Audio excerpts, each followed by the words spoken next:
serán los redimidos de Jehová, y vendrán a Sión con alegría y gozo perpetuo. Sobre sus cabezas será y la tristeza y el gemido huirá. Hoy es un día especial, sin lugar a duda. Han pasado muchas cosas, pero sabemos, como cantábamos, como alabábamos, que Dios está en control de todo. Y eso es nuestra confianza. Y cuando recibí esa llamada en donde me dijeron, ¿predicas? Vuelve a mí esta palabra que es confiar. Así es que hoy día vamos a hablar de eso, de la confianza. Así es que oremos al Señor. Padre, bueno eres tú, Señor. Bueno eres tú, Señor, y te alabamos, Señor, y te damos gracias por lo que tú haces cada día, Señor. Y porque si estamos aquí en este lugar, Señor, es porque reconocemos eso, que tú eres nuestro Dios, Señor. Y confiamos, Señor, en quien hemos declarado que tú eres, Señor. El autor de todo, Señor. Recién, como lo veíamos, Señor, de toda la provisión, Señor. De todo el sustento, Señor. Y de toda la misericordia que has tenido por nosotros, Señor. Y que nos has dado este gran regalo, Señor, de tu salvación, Señor. Gracias, Señor, por el gozo, que independiente de la situación, hemos tenido este gozo, Señor. Gracias, papito. Amén. Siempre miré este vaso con ganas de tomármelo cuando hacía lo otro, porque se me seca la garganta y ahora lo puedo usar.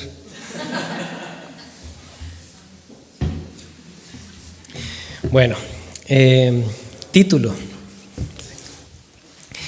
¿Qué pasa a mitad de camino? Para los que fuimos ayer, tiene mucho sentido, ¿no? Contextualicemos. Estábamos en un tiempo de retiro. Un grupo grande de la iglesia pudo asistir el día viernes a este retiro. Y ayer nos dirigíamos a otro grupo, grande igual. Y llegamos a mitad de camino. Ya, porque las condiciones climáticas no permitieron que pudiéramos llegar. El volver no era una mala decisión. Por el contrario, nuestro pastor nos dijo que bien que no se pusieran en riesgo y que volvieran. Pero ¿qué pasa a mitad de camino en nuestras vidas? Así es que los invito a buscar en Génesis, para que veamos. En Génesis 6, y vamos a mantener ahí abiertas nuestras Biblias, y vamos a partir leyendo desde el 13 en adelante. Así que en Génesis, nos fuimos bien atrás para entender cuál es qué pasa a mitad de camino. Y dice así en Génesis 6:13. Dijo pues Dios a Noé: he decidido el fin de todo ser, porque la tierra está llena de violencia a causa de ellos, y aquí yo los destruiré con la tierra. Hazte un arca de madera de gofre. Harás aposentos en el arca, y la calafatearás con brea, por dentro y por fuera. Y de esa manera la harás, de 300 codos la longitud del arca, y 50 codos su anchura, y de 30 codos su altura. Una ventana harás al arca, y la acabarás a 1 codo de elevación por la parte de arriba. Y pondrás la puerta del arca a su lado, y le harás piso abajo, segundo y tercero.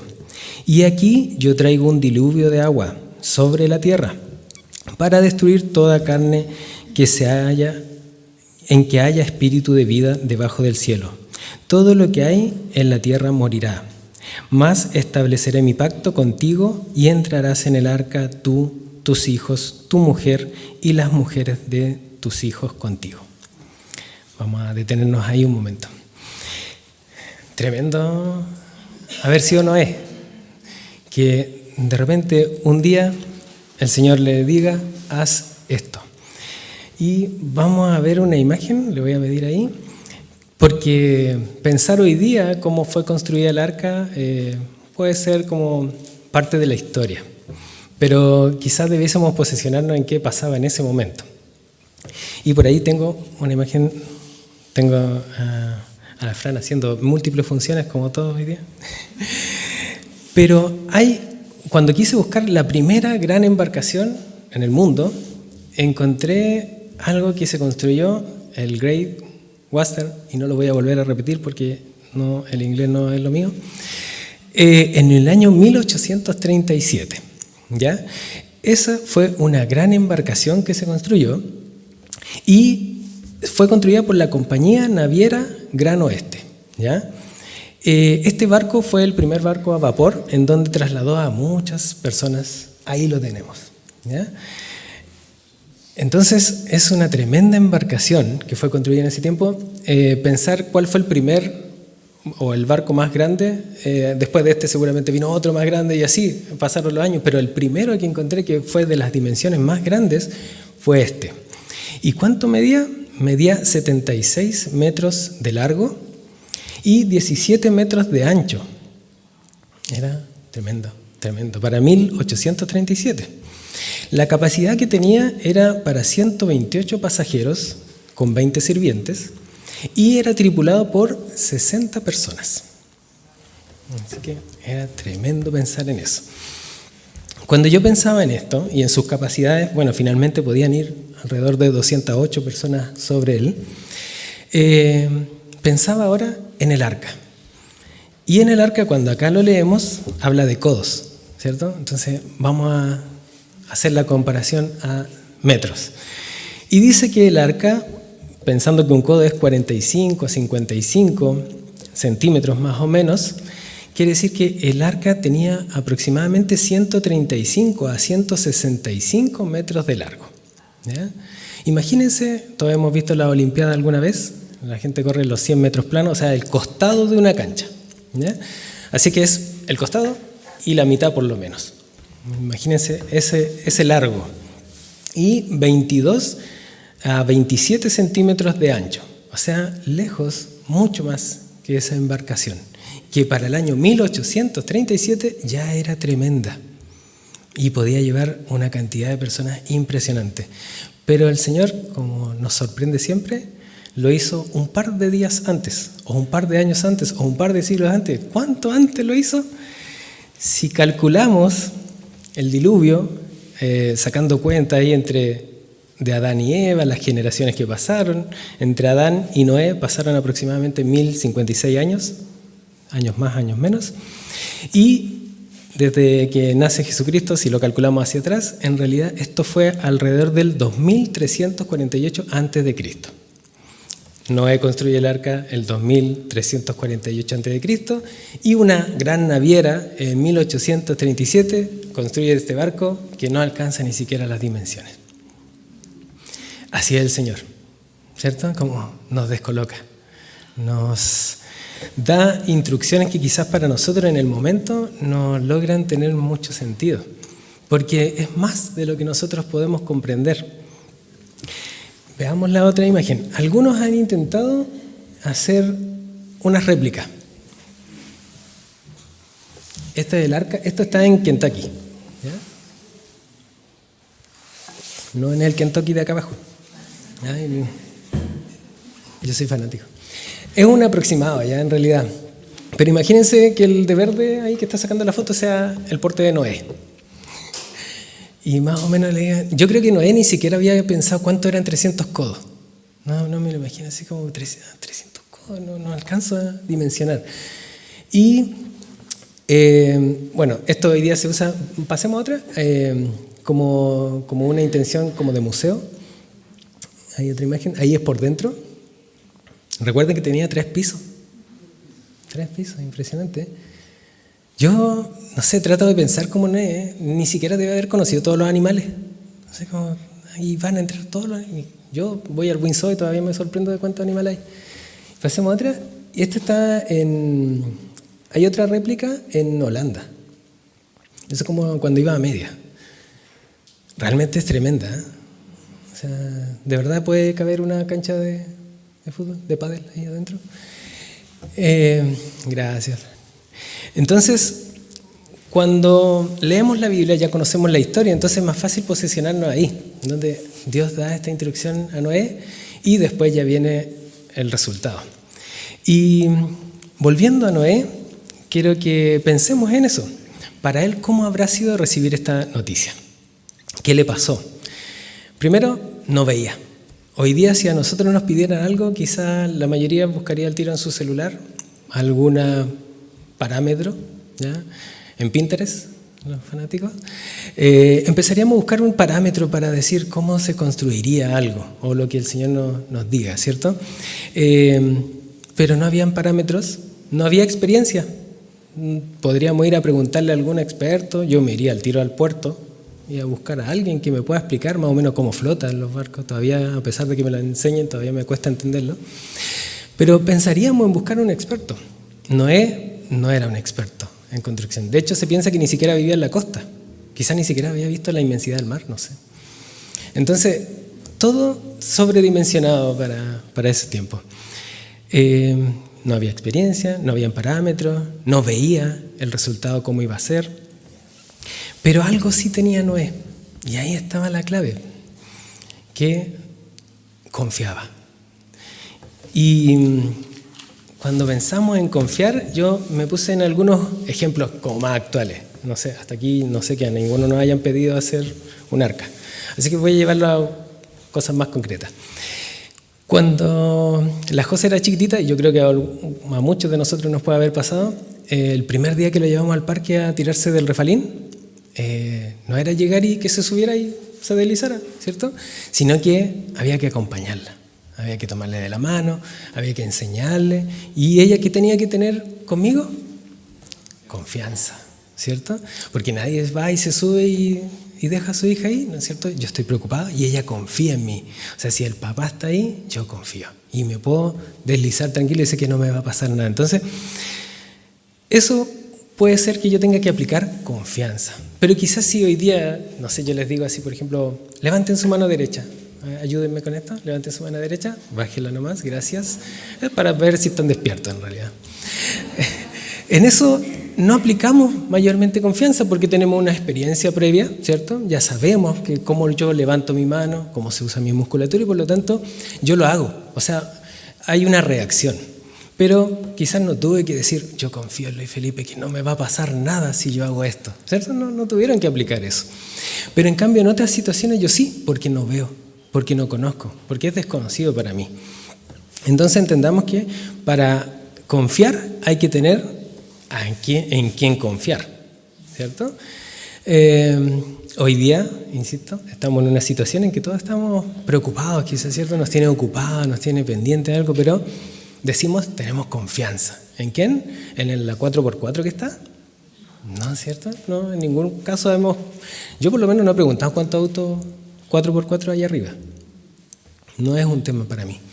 Pero sí entiendo que el Señor está en control. Entonces sé en quién confío. Y tengo un motivo, lo conozco, sé que hay un propósito.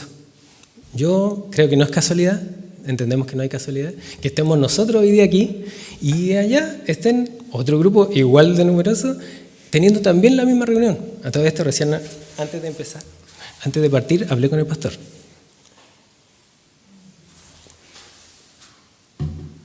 Y me decían que estaban bien en el refugio, justo se llama refugio también el lugar, así que están bien en el refugio, no me mostró ninguna hoja de cuaderno, pero estaban bien, estaban súper bien, están tranquilos, y lo que más me decía, tengan gozo, que no se robe el gozo. Y me dijo, y nosotros vamos a tener nuestra reunión acá, y el Señor nos dio un día maravilloso, está despejado, así que los que hemos estado orando, ahí está la respuesta del Señor. Así que tenemos en quién confiar, tenemos un motivo, y aquí viene la parte que nos compete. Tenemos una decisión, porque la confianza, Noé no tuvo confianza el día que recibió la instrucción, sino que tuvo que confiar todos los días hasta que terminó. Y ahí los invito a que leamos el versículo 22 del mismo Génesis 6. Nos vamos a saltar ahí donde dio la instrucción de los animales. Pero el 22, para mí, no había pensado nunca que este versículo era tan importante. De hecho, recién reflexioné. Dice, y lo hizo así Noé, en el 22. Y lo hizo así Noé. Hizo conforme a todo lo que Dios le mandó. Wow. Yo le decía a mi esposa ayer, ¿te imaginas que dijera acá, y Noé no lo hizo. Y se acaba la Biblia. Uy, mi Biblia hubiese sido así. ¿Cierto? Porque y Noé llegó hasta la mitad. Y Noé no le puso techo. Se inundó. O sea, la decisión de Noé y el actuar tuvo que ser hasta el último. No pudo ser a medias. Entonces, cuando nosotros decimos, voy a mitad de camino, la decisión de ahí es igual de importante que al inicio y que al final, porque es una constante.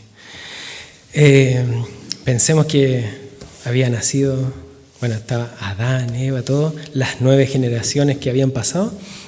Y si Dios no hubiese hecho esto con Noé, la humanidad completa ya no estaría. Y si Noé no hubiese sido obediente, la humanidad completa no estaría. O sea, el Creador tenía un propósito y la persona tenía una decisión. Así que hoy día hay que llevarlo a nuestra vida. Ya estamos aquí, no estamos construyendo una arca, pero ¿cuál es mi mitad de camino? Y quizás Noé me sirve como ejemplo en la Biblia, pero me gustaría llevarlos a algo como más de mi área, de la salud. ¿Alguna vez han escuchado que uno puede tener apendicitis, no? ¿Cierto? Ya. ¿Cuál es la solución que tenemos cuando alguien tiene apendicitis? No hay duda, ¿cierto? Nadie podría cuestionarlo. Ahora, ¿cómo parte esto? Parte con un dolor, ¿cierto? Lo más entendido, se sentaron las enfermeras juntas ahí con el dolor, sería mi fosa ilíaca derecha, diríamos. ¿Cierto? Un dolor intenso, tan intenso que me hace consultar a alguien en el cual yo confío, ¿cierto? Una persona que es preparada para eso. Y esa persona me dice, tienes apendicitis. Por lo tanto, te tenemos que operar. Entonces, esa persona entra y está en un pabellón. Y entonces está en medio de la operación. ¿Y qué pasaría? Y ahí me cuestionaba, yo escuchaba esto. ¿Qué pasaría si esa persona que estaba con mucho dolor, a mitad de operación dice, no, pero espérenme, ¿cómo esto? Si yo venía por un dolor y ahora estoy en un pabellón, hay un par de personas acá vestidas raras, me abrieron acá, están con unos instrumental extraños, me están queriendo cortar algo. Esto se ve peor que cuando yo vine. Si yo estaba afuera con un dolor, ahora miren, tengo una cicatriz, ¿qué va a pasar? Y si yo dijera, no, dejémoslo hasta aquí nomás.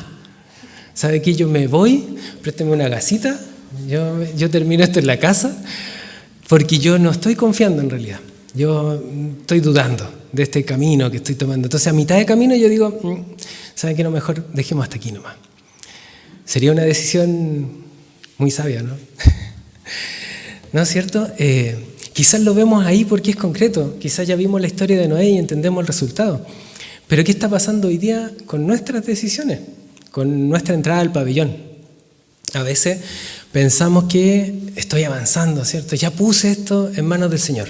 Yo ya estoy confiando, el Señor está en control. Sí, Señor, tú eres todopoderoso. Sigamos. Pero a mitad de camino puede ser que lo que yo declaré, puede ser que yo también me lo cuestione. ¿Y qué pasaría ahí en realidad si yo me lo cuestiono? Tenemos que entender que cuando estamos en las cosas del Señor, yo tengo que estar alineado con el Señor. Yo ya he declarado, tenemos que quizás establecer algunas cosas como básicas, una línea base. Todos dijimos recién, el Señor está en control. ¿Es poderoso? Sin ninguna duda. ¿Ya? ¿El problema que usted haya presentado ante el Señor es poderoso? Sí. ¿Estamos de acuerdo quizás en eso? Sí. Si yo le pongo mi problema a sus pies, ¿Él va a hacer? Yo puedo confiar en que sí, ¿cierto? Dice que si nosotros no le damos piedra a nuestro hijo para que coman, ¿cuánto más el Señor? O sea, si para usted hay un problema y el Señor quiere actuar en eso, tenga por seguro que el Señor quiere actuar. Entonces, establecemos que creo en Dios, confío en Él y tiene el poder para hacerlo. Pero en el caminar a veces nosotros nos es más fácil dar el aliento que estar en la situación. Sergio, Paquito, tranquilo, el Señor está en control, dale nomás. Eso es más fácil. Muchas veces nos cuesta menos. ¿Sabes qué? Estoy pasando por esta situación en mi familia. No, tú confía, el Señor está ahí. Y yo debo declararlo, porque esa es una decisión personal. Yo entonces tomo esto y digo, sí, yo confío en el Señor. Pero eso que pongo en mi boca, tengo que ver que esté alineado con lo que está en mi corazón.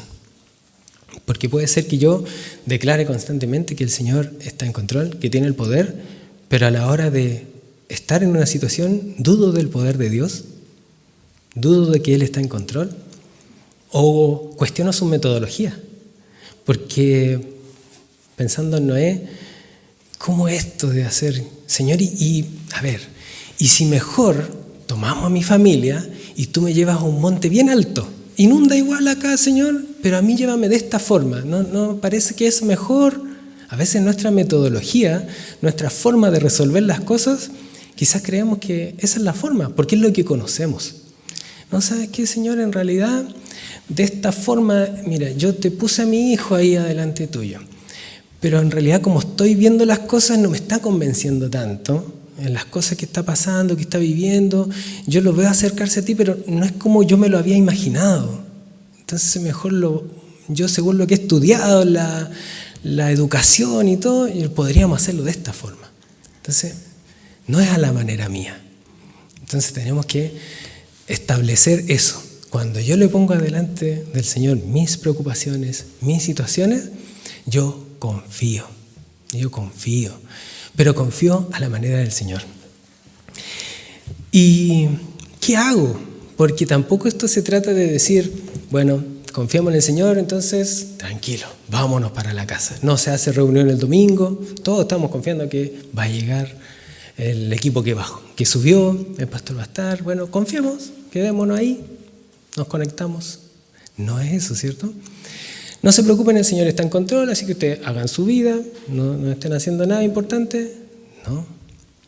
Entonces hay una actitud en el confiar, que no quiere decir que yo voy a meter mis manos a decir cómo vamos a hacer esto, pero yo voy a confiar en Dios que como Él lo hace, yo me voy a disponer. Y en eso, lo primero, entendemos que estamos en una unidad con el Señor. Si nosotros pensamos lo que dice aquí en Génesis 6, y volvemos un poco atrás porque es importante ver esto, que pasaban dos cosas antes. En el versículo 8 dice, pero Noé halló gracia ante los ojos de Jehová. O sea, Noé no era alguien cualquiera, no era una persona de las que estaba teniendo el mismo comportamiento, había algo distinto en Noé. ¿Y cómo se entiende? Es por el versículo 9. Dice en la última parte, con Dios caminó Noé. Cuando nosotros estamos en una relación de pareja, uno dice, me voy a poner romántico, amor. Uno dice, amor, yo quiero caminar contigo de la mano esta vida. ¿Cierto? Uno lo dice, queremos caminar juntos, queremos envejecer juntos. El caminar junto con mi esposa no quiere decir que vamos a estar literalmente caminando todos los días juntos. No buscamos trabajo en la misma institución, no vamos a los mismos lugares, pero ¿estamos juntos? Sí. ¿Tenemos un mismo objetivo? Sí. Entonces cuando yo digo, yo quiero caminar con el Señor, entonces, ¿dónde está mi corazón? ¿Dónde estoy yo posicionado con el Señor? ¿Estoy en una unidad? ¿Estoy avanzando en la misma línea que el Señor avanza? Él me dice, mira, ¿sabes qué? Vamos a avanzar a este lugar. Y yo digo, no, aquí yo suelto la mano. ¿O no? O digo, ok, Señor, vamos a caminar juntos. He decidido caminar contigo, vamos. Porque sé que mi limitación no me permite ver lo que hay más allá. Pero sé que es bueno, sé que tiene propósito y sé que tú estás en control. Entonces, cuando nosotros caminamos con el Señor de la mano, se trata de eso, de que yo posiciono mis decisiones, mi corazón. Entonces, primero, para entender eso, si pasa una situación, yo tengo que estar entonces en unidad con el Señor. Una forma que tenemos orando. Todos los que bajábamos, creo que ninguno quedó exento de eso, estábamos orando. De hecho, lo que primero hicimos del grupo fue bajar a la plaza y oramos. ¿cierto? Porque teníamos que interceder, porque no era una acción pasiva, no era simplemente, bueno, ustedes están ahí, que les vaya bien, ¿sí? El Señor está con ustedes, nosotros nos vamos. No, es ok, nosotros estamos en el mismo sentir, estamos alineados, vamos, oremos. Entonces eso es como una de las cosas más elementales que debiésemos estar en una comunicación con el Señor. Y a veces decimos, bueno, necesito quizás como instrucción. Siempre hemos dicho eso. Podemos orar, el Señor nos puede hablar, pero la lectura de su palabra es fundamental. A veces las personas estamos en una búsqueda del Señor y decimos, no, mira, yo tengo este problema, pero el Señor está ahí y yo sí oro, sí, Señor, hoy día acuérdate de lo que conversamos. Y eso no es una relación. No hay una búsqueda, no hay un interés, sino que tiene que haber un interés de ¿qué pasa? Quizás mi problema, no sé, tengo problema, ¿sabes qué? Estoy con un tema económico. Señor, toma control de la economía, pero sigo haciendo lo mismo. Y quizás me sigo endeudando de nuevo. Y el Señor me está diciendo, ordena tu finanza, contentamiento con lo que tienes. Pero si yo no estoy en esta línea, quizás mi camino está haciendo en mi metodología.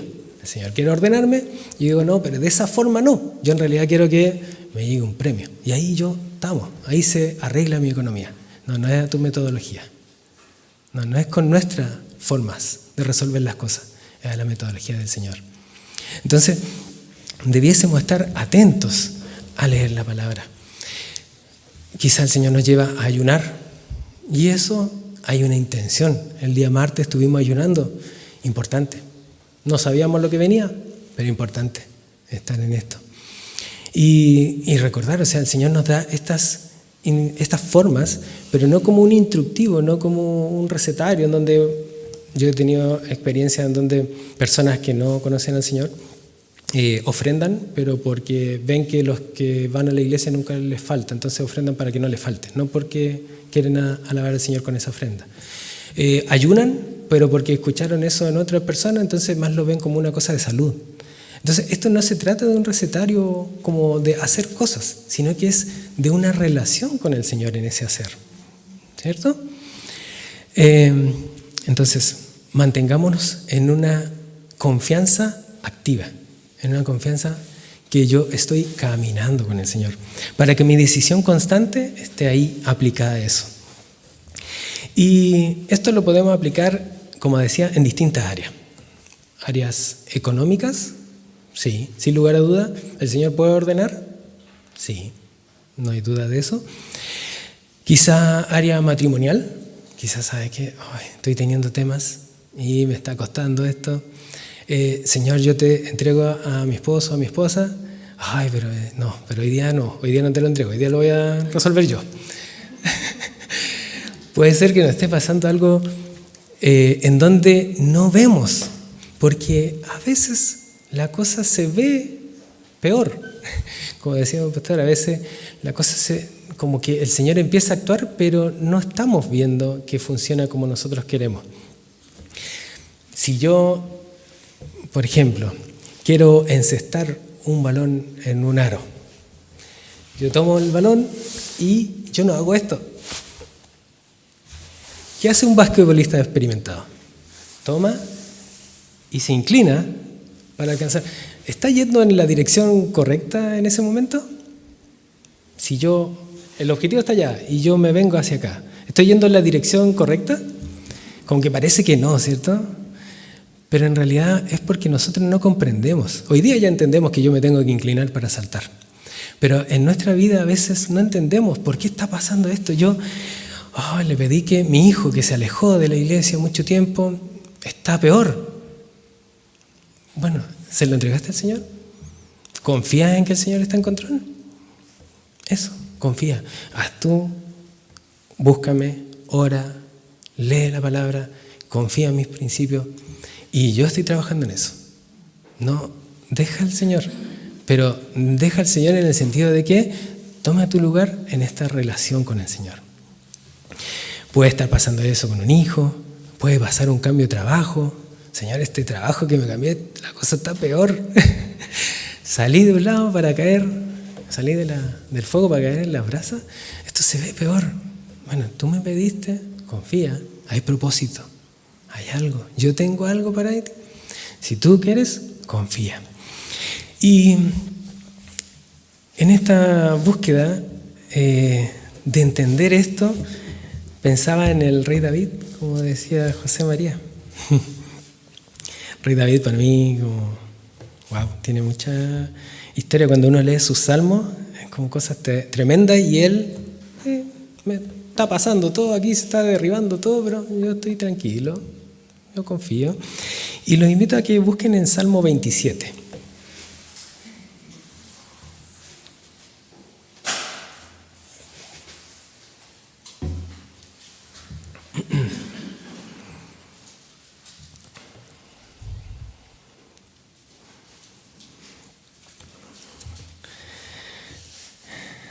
Rey David le pasaron muchas cosas.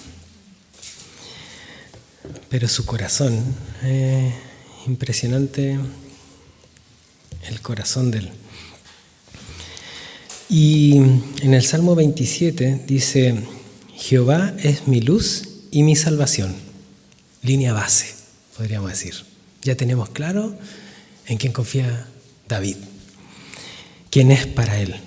¿De quién temeré? Una seguridad absoluta.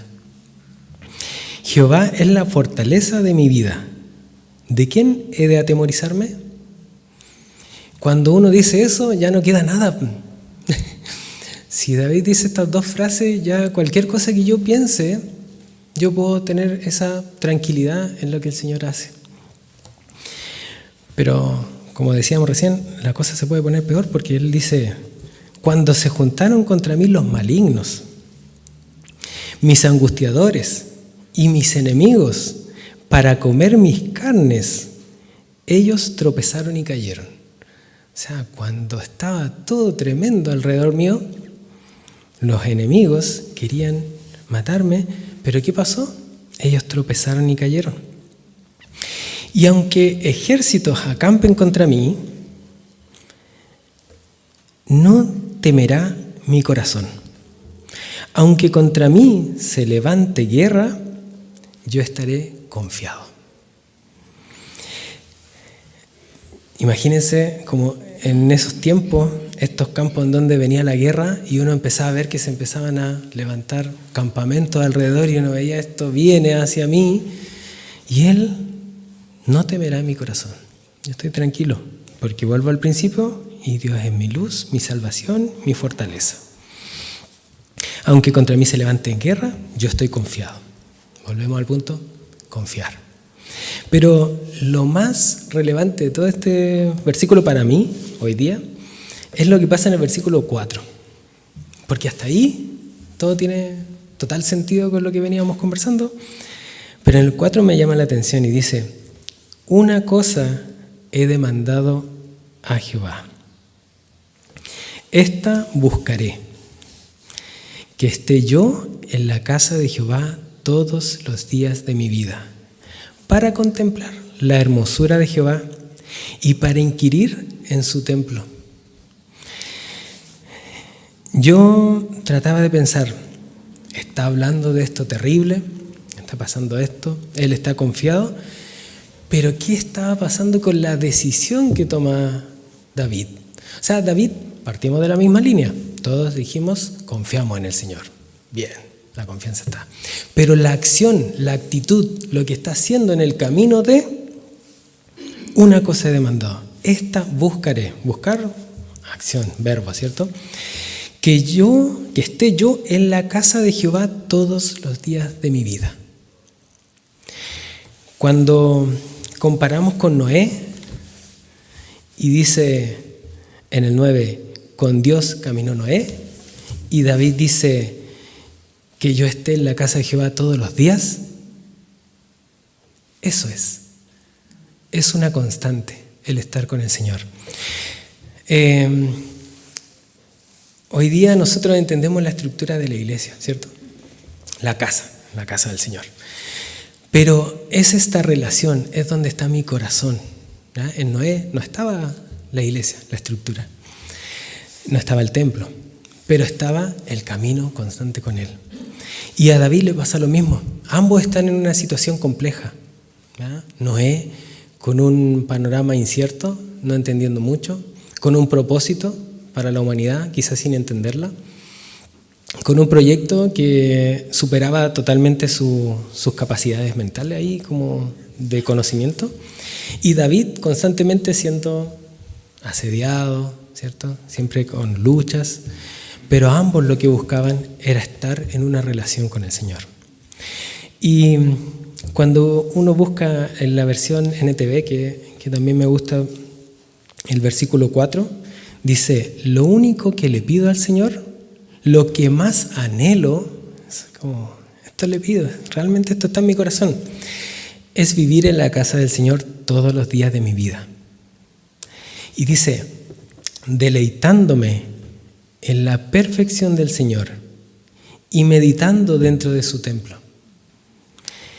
Deleitándome en lo que tiene para mí y buscando consejo en Él.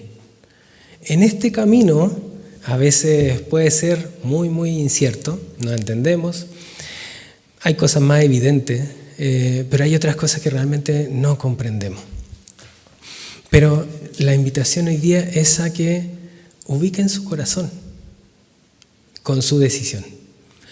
Que si hemos decidido creer en Dios, creerle a Dios, estemos en ese camino, no en un camino paralelo, no viendo cómo el Señor quiere hacer por allá, pero yo buscando otras alternativas que quizás me funcionen igual, sino que posicionémonos. Entonces, si hoy día ustedes están a mitad de camino de alguna de estas situaciones, si estoy a mitad de camino con los ejemplos que dábamos, quizás estoy a mitad de camino de una enfermedad y quizás ya no estoy creyendo, quizás me está costando. Yo digo que confío que el Señor tiene poder, pero quizás ya me está costando a esta altura. Vuelvan a la base, volvamos a entender quién es Dios y cuál es el poder que tiene Dios para actuar. Quizás incluso no vamos a entender el propósito, quizás incluso el resultado no va a ser el que nosotros pensamos. Muchas veces nos pasa eso, que también nosotros tenemos un deseo. Señor, yo quiero esto, pero quizás el Señor no está pensando en eso. A veces, cuando leíamos la historia del hijo pródigo, quizás en ese momento él podría haber sido: Señor, que mi hijo cambie de actitud. Yo quiero que mi hijo cambie de actitud y que él se comporte bien. Pero yo vi que no, que me pidió la herencia, que se fue, que vivió, que lo pasó mal, pero yo no entiendo el propósito del Señor, no veo más allá. Pero el gozo de ese padre cuando volvió ese hijo transformado, wow, debe haber sido increíble. Tanto así que el papá corrió del hijo, él dio el paso y vino a buscarlo porque ya venía otro hijo. Si hoy día ustedes están en eso, una situación así, un hijo que no veo y que esto se está complicando y que está peor que antes, bueno, confiemos, el Señor está en control. Si hay algo en el matrimonio, el Señor está en control. En la crianza, el Señor está en control. Amén. Hoy día los invito a que así, donde estamos, podamos cerrar nuestro ojo.